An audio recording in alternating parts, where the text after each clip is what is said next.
Chuck Plese at Manchester Community College. It's August the 3rd, 2010. Chuck, can you tell us when you started working at the college? Yeah, I came in 1969, the fall of that. I came in with a rush of, I think, about 18 faculty members at the same time. I was, just to give you some background, prior to coming to here, I taught 3 years at a college in New Jersey and 3 years at a high school in New Jersey.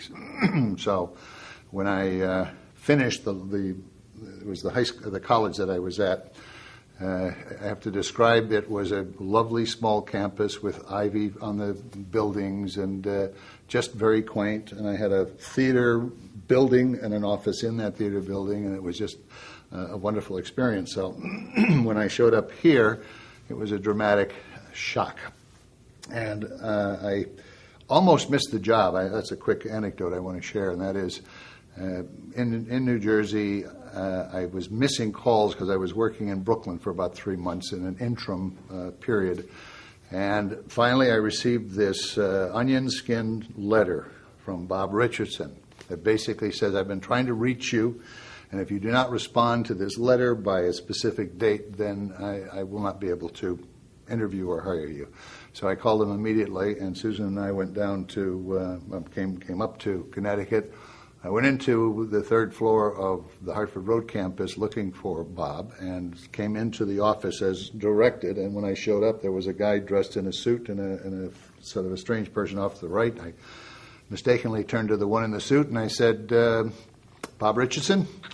And it was Art Cloutier, and Art said, no, that's Bob over there. And I turned to look at this guy with an afro, T-shirt, shorts, combat boots.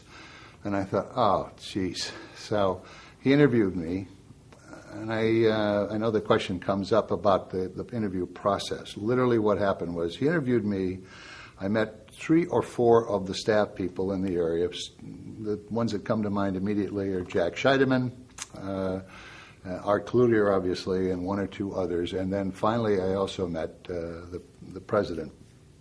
And his office, the president's office, was located on Keeney Street. I've heard the building described variously as a school at one time, and I've heard somebody refer to it as something else. And the day that I went there, it was raining, and so when I went into his office, the roof was leaking, and there was Fred Lowe in all of his magisterial splendor sitting there with his massive desk in front of him, and a tin can as the water was dripping into the can, and simply ignoring it and then having this conversation. So that was my beginnings, and then I'll add one more piece to it before I finish. In terms of location, they told me that my office was located on East Center Street in a converted building, and when I went into the building, there was a John Gustafson who was parked on the street, and it was pouring rain. I dashed in, and I see this guy who didn't know who he was coming in right in after me. I asked him where the faculty offices were, and he said up on the second floor. So I went up on the second floor, and I walked into a room about the size of the studio with tables and desks and chairs sort of randomly distributed around with no sense of organization. I looked around, and I said, which desk is mine? He said, whatever you want. And he said, we don't have assigned desks. You sit at any table or any desk that you choose to. And so from that point on, my office was home. If I needed to meet a student, I usually met the student in a cafeteria or in a hallway, but I never used that place. It was a horrible, horrible place. So it sounds like you were quite impressed by the facilities. I was absolutely impressed by the facilities. When I came here, the Hartford Road campus was the building.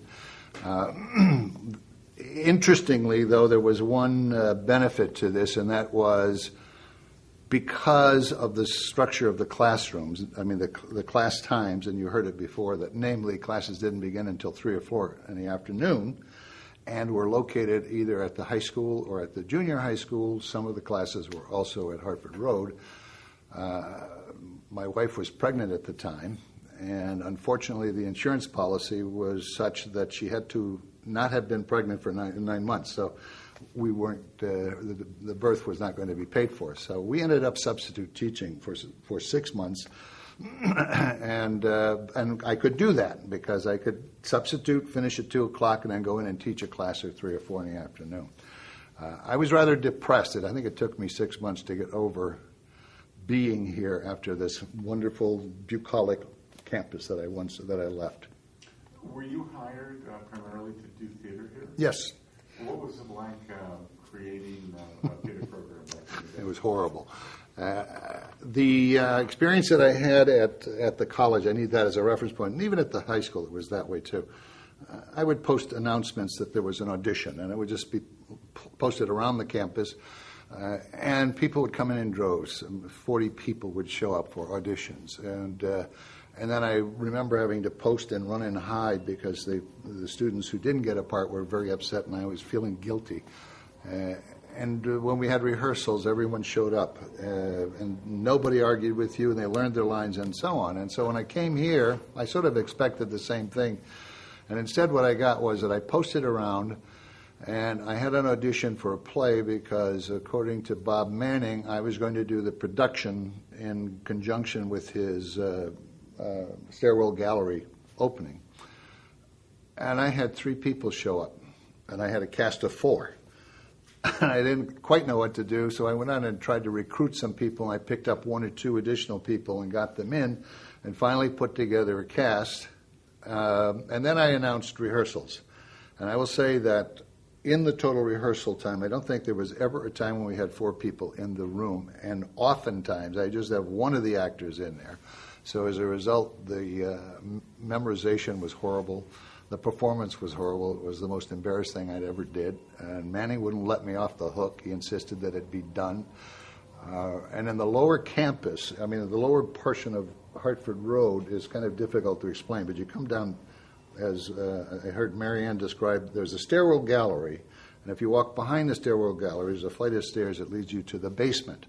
When you get down in the basement, if you turn left, that was the room that so frequently is discussed by faculty as the meeting room, where Lowe would hold these meetings with cigarette smoke billowing out on a Friday night. On the right side, a long corridor, was what we called the cafeteria.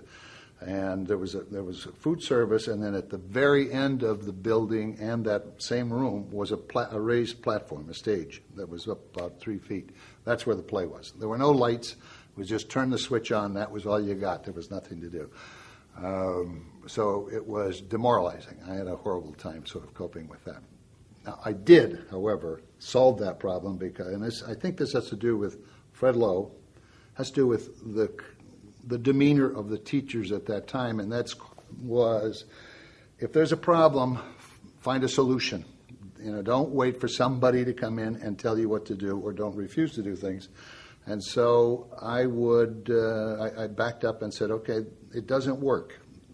Putting out castings and things like doesn't work. So I then went and said, I'm now going to mix the cast. It will be faculty, students, and town people. Plus, I would insist, however, that the students always had the priority. So there was never a situation where a faculty member took a role away from a student. The second thing that I did was literally recruit. I would sit in my class, and the first day of class, I'd look about and say, you are going to try out for the play, you're going to try out for the play, and you're going to try out for the play. And I also then developed the theater program where it was a requirement. In the course, you must audition for this play. So I was able to cast plays. And we performed the plays on the 3rd floor of that same building, which was just an open rehearsal, a classroom. It was the largest one. I think it sat 100 people. And over the weekend, we'd put in platforms and lights and stage, and we'd do the play. And we did Tartuffe, as a matter of fact. And I remember that the 2 faculty members in it were Bob Richardson and Evelyn Miller. And we did Streetcar Named Desire in that same place before we moved to the what we call the temporary campus. Sounds like there were some real characters, people with personality back in the 60s, 70s. You want to? Yes, there were. Well, my favorite person, long deceased, was John Gustafson. I would have called him one of the closest friends I had at the time. And John had he had a drinking problem, but he also had the sharpest wit, and he was a trivia nut. You could walk into his office, and he could remember things that just were awesome. We had one thing in common. The college that I taught at was Uppsala College in New Jersey. He was a student at Uppsala some years before I was teaching. And John would pull pranks on me constantly. And one that sticks in my mind most of all was that I came into my office, and on the desk was a note, and it said, "See me, Lamont Cranston." And it was the kind of thing he would do. I still have downstairs in my room a picture. I don't know if anyone remembers, but in the early days I used to wear Indiana Jones hat and with the same mustache and glasses. And John came across the picture like this, and he printed it of a guy who's rowing with this mustache and the hat, and underneath he said, "Sometimes it's wise to row downriver." It was just his sense of humor. He was the oddball. Bob Richardson would walk in my office. I mean, one time I sat down and I had a New York Times crossword puzzle. When I sat to do it, I realized I couldn't do it because there were some strange letters, and it took me the longest time to realize Richardson had snuck in and he had inserted nonsense words in some of the blanks, so that when I was trying to accomplish it, it was a total disaster. There are many. Tom Connors, I always think of as when I'd walk by the hall, and these were the days when it was perfectly reasonable to engage in having refreshments. It was perfectly part of the game. When I say part of the game, it was no different than inviting a person to your house, and so you came in. It wasn't a drunken orgy. It was, "I have wine. Let us share it." And so Tom would never let me go by his office without grabbing me, pulling me in, and talk to me about something about New York, or about politics, or about whatever, and insist that I would have to engage in a glass of wine with him. So there was that kind of camaraderie that was out there. Now, your career changed as you moved through a variety of positions. Can you talk about your career? Yeah, I was a faculty member here for 10 years, and by the way, I had established, and when I came from New Jersey, I established two theaters. One was Cafe Theater, and the other one was Workshop 90. So when I came here, I established a third theater, and we called it Theater 3. And it really was a combination of, it was a third theater, but it was also three people involved, my wife, myself, and a person who used to work here by the name of Jim Gardner. That ran for 4 years. And things were moving for me, and we had a dedicated speech room in Hartford Road campus, and I had Bob Richardson in that office. And unfortunately, Bob had loved trains, and he built this entire train set in his office, which created some anxiety with other faculty members. And literally, there was a political move to get him out of that office and replace him. And I basically told the dean that if he did it, I was no longer going to be running this particular program. He did it, so I stopped teaching. I mean, I didn't stop teaching. I continued teaching. I discontinued the theater. I discontinued being the chair of the speech and theater department, which I was. And I just went back to teaching. And that lasted for about 2 or 3 years. In that interim, I went to UConn to manage their theater. In that interim, I just sort of sat around. And our third child had been born 3 years prior, and we got a place at the campground. I remember going out with him and this little 2-year-old in the pond, and I'm thinking, this is great.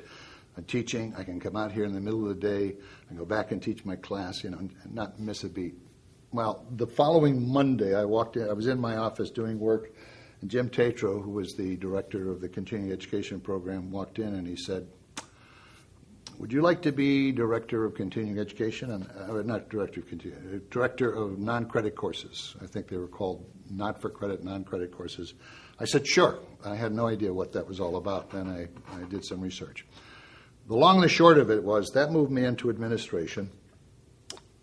2 years later, the then public relations director, Carol Maddox, walked into my office, closed the door, and he said, "I'm going to resign, and I'm recommending that you take over my job." And I said, I can't do that. I mean, I'm not a public relations director. And he said, "Think about all the stuff you did with the theater." And I realized that I used to do all the press releases and all of the promotional activities. I said, all right. So I became then the acting PR person for a few years. And the president then, William Vinson, called me in and said, "We have this foundation. I'd like you to sit in with it and see what you can do to help me out." So we sat there were 4 people there. 2 were administrators. One was a local doctor, and the fourth person escapes my memory, but was a woman there. We left and realized that this thing, and they had assets of $18,000, so we took it over. We simply worked with them, overhauled the program, redesigned the membership. Bill sent me off to get training as a development officer, and so that led me to that. I took on the public relations, development, established. I've even had IT under me. I ended up with creating the position of the institutional research position, the IR position. So I ended up picking up all of those projects. Initially, when somebody would ask me, why did you go into administration, I would tell them that because I was being paid not enough to be a faculty member. When I was a faculty member and I ran those theater programs, they paid me a whopping $400 a year to run the program. It was horrible. I mean, I wasn't doing it. As a matter of fact, Herb Bandis, who was the Dean of Administrative Affairs, said, "You're not doing this for money, are you?" And I wasn't. So I tell people the reason I went into administration was because I couldn't afford to be a teacher. What changes did you see take place at the college during the time you were involved with it? I think I want to talk about the early faculty members as entrepreneurs. You heard some of the people. They established programs. Briefly with Fred Lowe, he was intimidating to me. He's one of the few presidents I couldn't talk to without feeling overwhelmed or being careful about what I said or didn't say.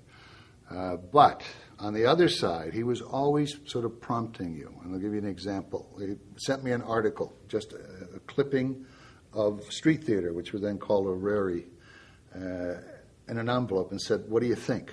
And his point was, hey, can you do this kind of a thing? So he's looking to encourage us to think outside the box. And I think that's how he dealt with everybody. We were all sort of thinking beyond. So there were no restraints. You could come up with an idea, and it often flew. I think as the years progressed, less and less of that. The less and less is there was nobody encouraging or nudging people to be creative or be innovative. You heard Marianne talk about this, the daycare center, the women's center. All of those things came simply out of, and the prison program came right out of talking to a president who was willing to try anything. One last thing to that, by the way, is even at one point we had the opportunity to take over Cheney Hall. Invited me and the owner of Cheney Hall at the time, and there was a fourth person, I don't recall, probably Herb Bandis again. And we went into the place, and basically what Fred wanted to know, this was the year we were moving to the new campus, was, can we take this over? The guy was going to give it to us. We overhaul this thing, and this could be the theater for the college. I told him, no, that was a dumb idea. It now is the Little Theater of Manchester, and it's a beautiful facility. But at the time, what ran through my mind was, I'm going to be doing theater here 2 miles down the road from the campus. It didn't seem to make sense. It's a decision I regret. There's a second decision I regret I'm going to put on the table. Steve Cassano was part of this group that we did cultural planning and brought up at the time, let's bring Jesus Christ Superstar here. And I said, you can't do that because of royalty rights, equity. They're not going to let you do it. And I just poo-pooed the whole idea. And within a year, they were touring Jesus Christ Superstar all around us. So I was embarrassed. Those are the 2 dumb mistakes I've ever made. If you were giving advice to a person just hired to start his or her career at MCC, what would you tell that individual? Well, I would tell the individual, first of all, I'm going to go back to my remarks about going from the college to the community college. I was a community college student. I graduated from a community college. They're different animals. That doesn't suggest that they're dumber or smarter, because in the college level, when I taught students, I didn't notice a significant difference. Were there more people who were motivated? Yes. But in the community college system, it's balanced, and since the Policy of the community college is open door. Anyone can come in, and anyone does. You're subject to that. So as an employee, you need to understand it's an open door policy, and you're not going to change that. And you will end up with students who are extraordinarily bright, smarter than any kid you ever encountered. But at the other end of the spectrum, you look at people that you go, how could they possibly think that they could survive? And I don't have an answer to this, and we talk about revolving doors, but I wonder if it's such a bad thing for that kid who did poorly or doesn't stand a chance, at least to say on his resume, I went to a community college. So I would advise the teacher to think in terms of being flexible, being inventive, that learning is not chalk and talk, that there are other ways to deal with it, and that he needs to go in there and treat each kid differently and figure out a way to draw that person out. I did like Mary Ann's remarks about they will achieve. There's that kind of sense. Anything else you'd like to add? Yeah, I think I want to go back to the union for a moment. And I think that it's one of those, had good sides and bad sides, but just to point out the dramatic difference, without the union, the salary, I mean, I went, I think, seems to me 6 years going from $10,000 at my starting salary to $14,000. When that union came into place, I went up to $21,000.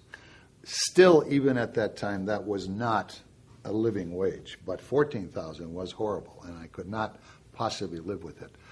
Unfortunately, the problem with unions is they sort of feed on themselves, and so they always have to come up with something that they do. But I think initially, for the college, the best thing that ever happened to the administrator, not the administrators, to the faculty, was the unions. That's it for me. Okay.